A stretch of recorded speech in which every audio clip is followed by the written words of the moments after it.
That's right. It is time to get into our NFC game previews, kicking things off with the Los Angeles Chargers at 4-3, traveling to take on the Atlanta Falcons, the NFC South leading Atlanta Falcons at 4-4. The Chargers are favored in this one, though, by 3 points with an over-under of 49.5 here. This is a matchup featuring a team that is really, really good in simple terms. One of these teams is really, really good at running the ball, and one of these teams is really, really bad at stopping the run. I'll let you guys guess which one is which in this one as we get through this conversation, because we're going to talk a lot about this Chargers defense not living up to the hype that we gave them at the beginning of the season. It's almost to the point where they are who we thought they were, not who we thought they were going to be. Aaron, in this game here, how big of a mismatch is it between the Chargers and the Atlanta Falcons when it comes to the run game and stopping the run? Yeah, it's huge. You guys know I've been saying it. I'm from the show me state, man. The Chargers had to show me, and they haven't shown me. You're talking about a team that just can't get out of their own way on defense. They have all the talent in the world, Derwin James and the pass rushers and all those things that we talked about in the offseason, and you allow 140 yards a game on the ground. You're in the bottom 6 in rush defense and yards per game. And this is a team that we had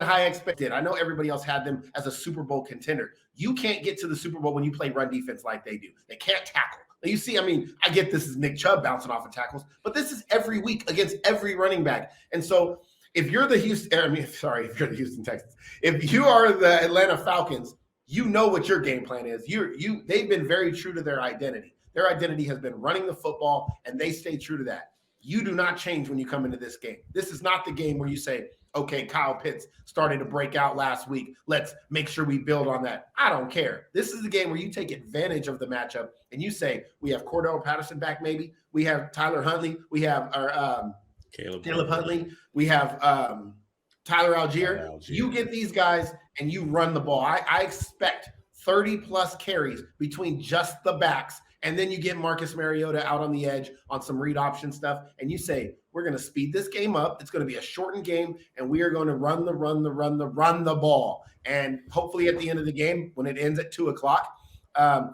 it's going to be, Atlanta 20 and, the Chargers 17 or something like that. I think that has to be the game plan.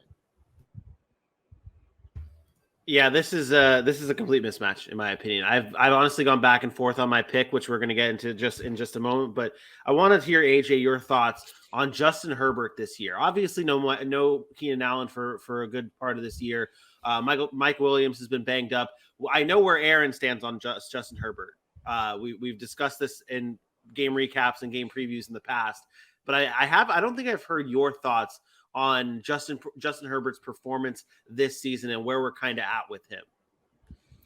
Yeah, in all honesty, it just seems like Justin Herbert has been inconsistent, and a lot of people have crowned him earlier than they should have. Has he had great times in his career? Sure. Threw for 4,300 as a rookie, threw for 5,000 as a sophomore. Right now, he's sitting just above 2,000 yards and 12 touchdowns. Can you blame not having Keenan Allen? Some people might. But if you're the guy that everybody thought you were going to be, Mike Williams should have been enough. Austin Eckler could be enough. They crowned Michael Bandy off the practice squad, and he's been doing that slot roll and those quick motions. He loves his tight ends, and everyone can't stop talking about Gerald Everett, yet he's sitting at a little over 2,000 yards, 12 touchdowns, and 4 interceptions. Not granted, yeah, he doesn't throw the ball. He doesn't turn the ball over, and that's good. But what's the difference that needs to happen if we are going to keep putting him at the top of the list with these other quarterbacks and these other young studs? He has to find a way to win games that they aren't supposed to win. He has to find a way to win games they're supposed to win, because right now they're losing a lot on both sides of that factor, and that can't continue to happen if he's supposed to be the franchise guy. Yeah, they're right now. They're sitting at 4-3. They're not out of this playoff race by any means. And you'd think when they eventually get back Keenan Allen and Mike Williams that they'd be even better. But like we said in the beginning of this, it really comes down to this defense. You almost trust this offense to figure it out just because of the amount of talent that they have on it. But this defense is going to hold them back, and it ultimately may do exactly what had happened last year, when they missed the playoffs because of Josh Jacobs running all over them in week 18 and then them missing the playoffs. Predictions, though. What do we think happens in this game, Aaron? Oh, terrible timing to go to Aaron. I can jump. Listen, I know I made it very clear. No, you know, I made it You're very good. clear about Justin Herbert. Matt Stafford and Justin Herbert are starting to look a lot similar to me. So the talent is there. I think the Chargers also have a good matchup that we didn't mention, and I think that's what's going to end up playing out here. As much as it is lopsided for the Falcons running the football, I think the Chargers have a huge advantage in the passing game with that defense of the Atlanta Falcons being so banged up on the back end. And I do think Justin Herbert gets right here. I do have the Chargers winning 31-20. I think Herbert has a good day here, but I want people to remember what Matthew Stafford did in his career in Detroit. And a lot of those numbers that he put up, it's reminding me a lot of what Justin Herbert has. And I think Justin Herbert has far more talent than what Matt Stafford had on that Detroit Lions team, which is why they get more wins. But it's got to start equating into playoff chances and playoff opportunities and wins in the playoffs. And Herbert to be labeled as a franchise quarterback, or as a great quarterback, I should say. But Chargers do get the win here, I think 31-20 on the road. AJ? Aaron, you going in this game? I am not going to this game. Keyshawn Ward will be at this game, but I will not be. I did think about that too, because last week I didn't go and they won again. Like they won, so it was a little different though, because I had every game I had been to, they had won.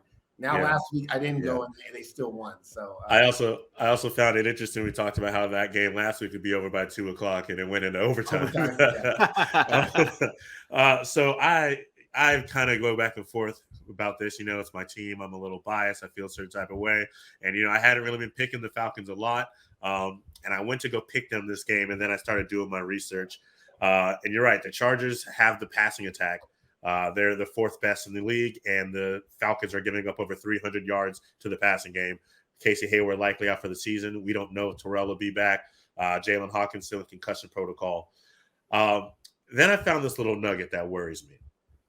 Do you guys know that NFL teams are 0-7 their first game after playing the Panthers?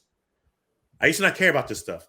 And then I picked against the Colts back last year when Carson Wentz was crap. Then I picked the Jaguars, even though the Texans beat them 8 straight times this year. I used to not care about this stuff. But I went and looked at it. The Browns played the Panthers in week 1, and then they gave up a 2-touchdown, 13-point lead in 90 seconds to the Jets in week 2. The 49ers played the Panthers, was supposed to smoke the Falcons, and then lost to them in week 6. The Panthers even do this to win a bye. The Rams played the Panthers, had a bye, come back, lose to the 49ers in week 8. And we all know what happened with Tampa Bay losing to the Panthers and then losing to the Ravens. 0-7 the first game after you play the Panthers. I'm taking the Chargers. I'm gonna take the streak, and I'm taking the Chargers 28-24.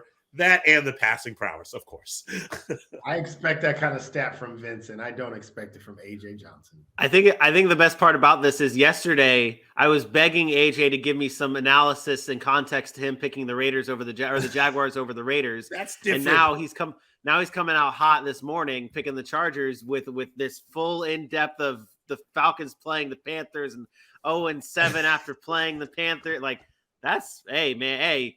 See, Vinny likes. I told you, I expect that from Vinny. Vinny likes that stuff. That's wild, though. I respect that. And you know what I'm going to do to show my appreciation for you, AJ? I'm going to return the favor to what you did yesterday to me. I'm going to take the Falcons here. I'm going to take the upset. I've been back and forth on this game as well, having a hard time deciding. But I do think the rushing game is the big thing that it comes down to, and it comes down to all the time when it comes to Chargers games when they lose. I think that you talk about the passing game and the Chargers being big and being a big factor in this game. I think the Falcons control this game a little bit more on the ground. I think they know what works for them, and they also know that it works against the Chargers. They control the game, and I think that they win 24-23. Long travel, yes, they're coming out of a bye, but I really think the lack of the injuries on the offensive side of the ball with no Keenan Allen and Mike Williams, I think that matters a lot. I know that they might get Josh Palmer back. He'll play in this game, but I just am really worried about no Mike Williams and no Keenan Allen for Justin Herbert. I think Atlanta controls this game and wins 24-23.